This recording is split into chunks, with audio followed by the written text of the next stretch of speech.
Sud Radio Conseil de famille. C'est l'heure de retrouver Conseil de famille. Ce soir, nous avons la chance de recevoir Maître Antoine Leroux, notaire à Paris 15e. Bonsoir Maître. Bonsoir Stéphane. Alors Maître Leroux, vous nous avez sensibilisé la dernière fois sur l'importance du choix du régime matrimonial pour le chef d'entreprise. Quel est notre thème du jour ? Je vais toujours m'intéresser au chef d'entreprise, mais plus précisément à la succession du chef d'entreprise. Alors est-ce que vous pouvez nous planter le décor ? Monsieur est gérant d'une SARL. À travers cette société, il exploite un restaurant. Se sentant en pleine forme et son affaire étant florissante, il n'a rien prévu de particulier.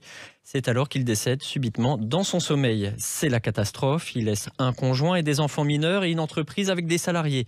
Les charges courent et bientôt plus de recettes. En une nuit, on passe d'une affaire florissante à une affaire en perdition. Oui, alors catastrophe, effectivement. Alors comment se règle une telle succession ? La réactivité et l'efficacité vont être le maître mot dans ce cas de figure. Il va falloir agir sur deux fronts à la fois, le droit des successions et le droit des sociétés.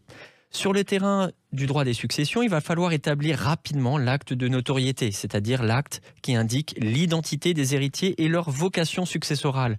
La seconde priorité va être de déterminer le plus rapidement possible la consistance du patrimoine. Cela va se faire en lien avec l'expert comptable, notamment pour la valorisation de la société, l'état des endettements et surtout vérifier qu'il n'y a pas d'arriérés de cotisations, d'impôts ou de versement de TVA.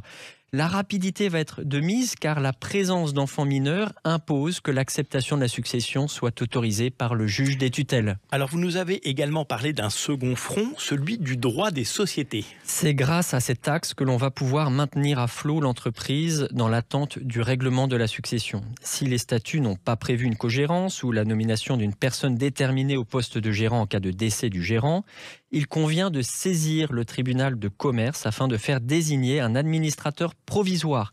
Il aura pour mission d'assurer la gestion de l'entreprise le temps du règlement de la succession. Cette mission sera donnée pour un délai imparti, mais qui peut être prorogé s'il s'avère insuffisant. Et alors, qui est l'administrateur provisoire ?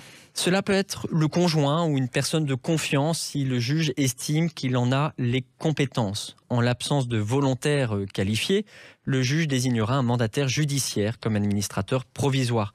Je vous expliquerai la prochaine fois ce qu'il aurait pu être mis en place pour éviter cette situation. Merci beaucoup Maître. Alors si des questions subsistent, n'hésitez pas à les adresser aux équipes de VIA en adressant vos questions sur le site de Conseil de famille, conseil avec un s-2-famille.com. Conseil de famille à retrouver aussi en podcast sur sudradio.fr et vos conseils sur le site de Conseil de famille. C'était Sud Radio Conseil de famille.